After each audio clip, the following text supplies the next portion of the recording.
بسم اللہ الرحمن الرحیم۔ السلام علیکم، welcome back to the mysterious world. امید ہے کہ آپ سب ٹھیک ٹھاک ہوں گے۔ میک شیور کہ آپ نے ہمارے چینل کو سبسکرائب کیا ہوا ہے، اور اگر نہیں کیا تو پہلے ہمارے چینل کو سبسکرائب کریں۔ دوستوں، تاریخ میں ہم نے بہت سارے مسٹیریس انسیڈنٹس دیکھے ہیں۔ ایک یا دو لوگوں کا غائب ہونا ایک عام سی بات ہے، پر بات جب لگ بھگ 3000 لوگوں کے غائب ہونے کی آتی ہے تو ہمارے دماغ میں سوال اٹھتا ہے۔ ہم سوچنے پہ آ جاتے ہیں کہ آخر وہ کہاں گئے اور کیسے گئے۔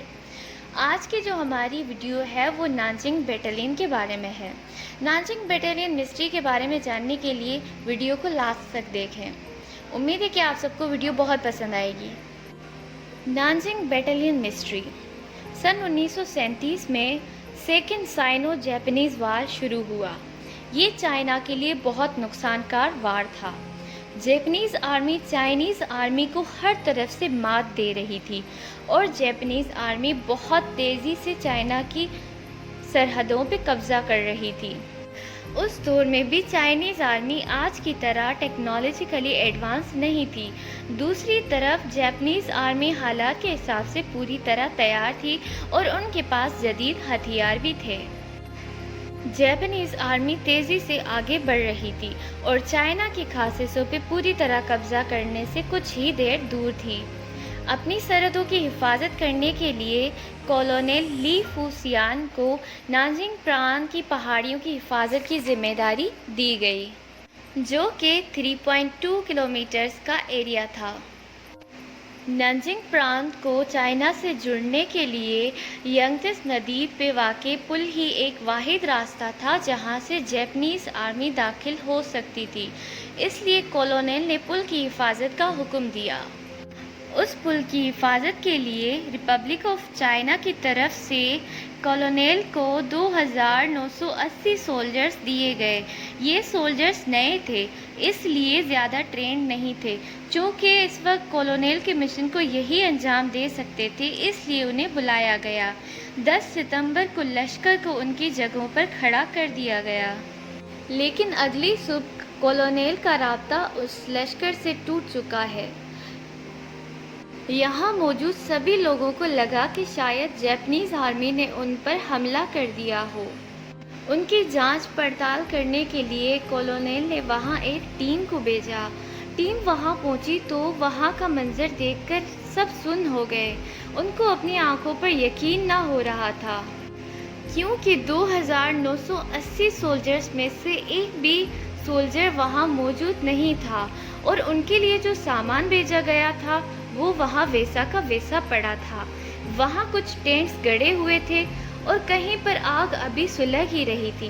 وہاں کی حالت دیکھ کر ایسا لگ رہا تھا کہ کچھ ہی دیر پہلے وہ سولجرز وہاں موجود تھے، اور دیکھ کر یہ پتہ چل رہا تھا کہ وہاں کسی بھی طرح کا جاپنیز آرمی کا حملہ نہیں ہوا، اور نہ ہی کوئی افراتفری۔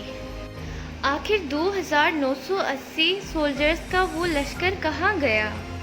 پاس والی چائنیز پوسٹ سے پتہ کیا گیا تو انہوں نے بتایا کہ ہمیں نہ تو کسی گن کی آواز آئی ہے، اور نہ ہی لوگوں کے شور کی آواز آئی ہے۔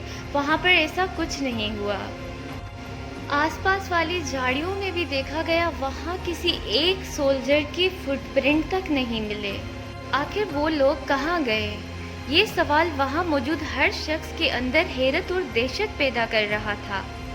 چائنیز آرمی نے آس پاس کے گاؤں سے لے کر ان سولجرز کے گھروں تک ان کو کھوجنے کی بہت کوشش کی، لیکن ان کی کوئی خبر نہ ملی۔ سن 1945 میں سائنو جیپنیز وار ختم ہوا، اور سن 1949 میں دونوں ملکوں میں صلح ہو گئی، اور جیپنیز گورنمنٹ نے یہ بات بھی کلیئر کی کہ انہوں نے کبھی نانجنگ پرانت کے ایریا پہ چڑھائی نہیں کی، اور نہ ہی ان سولجرز کے لشکر کو قیدی بنایا۔ اس واقعے کے 80 سال بعد آج بھی ان سینیکوں کی تلاش جاری ہے، مگر آج تک پتہ نہیں چلا کہ اس رات ایسا کیا ہوا۔ وہ لوگ کہاں گئے؟ زمین کھا گئی، یا آسمان نگل گئے، یا ہوا اڑا لے گئی؟ کچھ پتہ نہیں چلا۔ وہ لوگ کہاں غائب ہو گئے؟ ان سوالوں کے جوابات آج تک نہیں ملے۔ اس لیے اس انسیڈنٹ کو دنیا کی سب سے بڑی مسٹیریس انسیڈنٹ سمجھا جاتا ہے۔ ان سوالوں کے ساتھ ساتھ یہ سوال بھی اٹھتا ہے کہ کیا واقعی یہ مسٹیریس انسیڈنٹ ہوا تھا یا پھر یہ ایک من گھڑت کہانی ہے؟ کچھ پتہ نہیں۔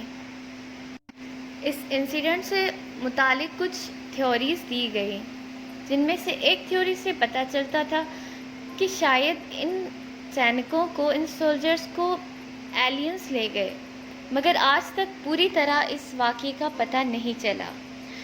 دوستو، یہ تھی آج کی ویڈیو۔ امید ہے کہ آپ سب کو ویڈیو بہت پسند آئی ہوگی، اور اگر آپ کو ویڈیو پسند آئی ہے تو پلیز ویڈیو کو لائک کریں اور کامنٹ میں ہمیں ضرور بتائیں کہ آپ کو ویڈیو کیسی لگی۔ اگر آپ اس چینل پر نئے ہیں تو پلیز ہمارے چینل کو سبسکرائب کریں۔ السلام علیکم، اللہ حافظ۔